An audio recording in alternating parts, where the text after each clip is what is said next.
We look at different things around us. We look up to see things above us. We look down to see things below us. Angles are formed when we look up and down, and these angles are called angle of elevation and angle of depression. The angle of elevation of an object, as seen by an observer, is the acute angle formed by the horizontal line, which is the eye level, and a line from observer's eye to the object that is located higher than the observer, which is the line of sight. We can apply angle of elevation in solving heights and distances. Let us follow Ezairahlyn in the school. She noticed that the wall fan in the court needs cleaning already. She wonders how high the fan is. If she has an eye level height of 56 inches and sees the wall fan at an angle of elevation of 50 degrees, and from the steel column where the fan is mounted, she has a horizontal distance of 55 inches.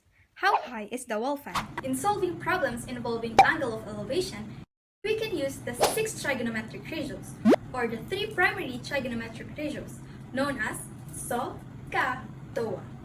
Since adjacent side and opposite side are involved, we are going to use the tangent ratio. In this situation, our reference angle or theta is equal to 50 degrees. The adjacent side is the horizontal distance, which is 55 inches, and the opposite side is the unknown measure. By cross multiplication, x will be equal to tangent 50 degrees times 55. Using our calculator and rounding it off to the nearest hundreds, it will be equal to 65.55. But we are not done yet. To solve the height of the fan, we need to add the eye level height of Ezairahlyn, which is 56 inches. That would be equal to 121.55.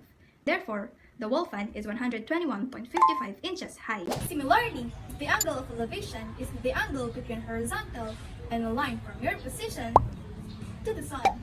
Did you know that the angle of elevation of the sun makes a difference in your shadow length at different time frames? Let us examine the given pictures taken at different times. In the first picture at 6:19 a.m., Zaira casted a shadow length of 277 inches with her height of 61 inches. In the second picture at 10:37 a.m., Zaira casted a shadow length of 28 inches. Using the tangent ratio and inverse trigonometric functions, where we use the inverse tangent to get the angle of elevation of the sun, we have calculated that the angle of elevation of the sun at 6:19 a.m. is 12.42 degrees. While the angle of elevation of the sun at 10:37 a.m. is 65.34 degrees. As we compare the two computed measures of angles of elevation of the sun at different time, we can conclude that the angle of elevation of the sun and shadow length are inversely proportional to each other. In our daily lives, we are surrounded by measurements, such as distances, heights, as well as angles. Life is like an angle of elevation and angle of depression.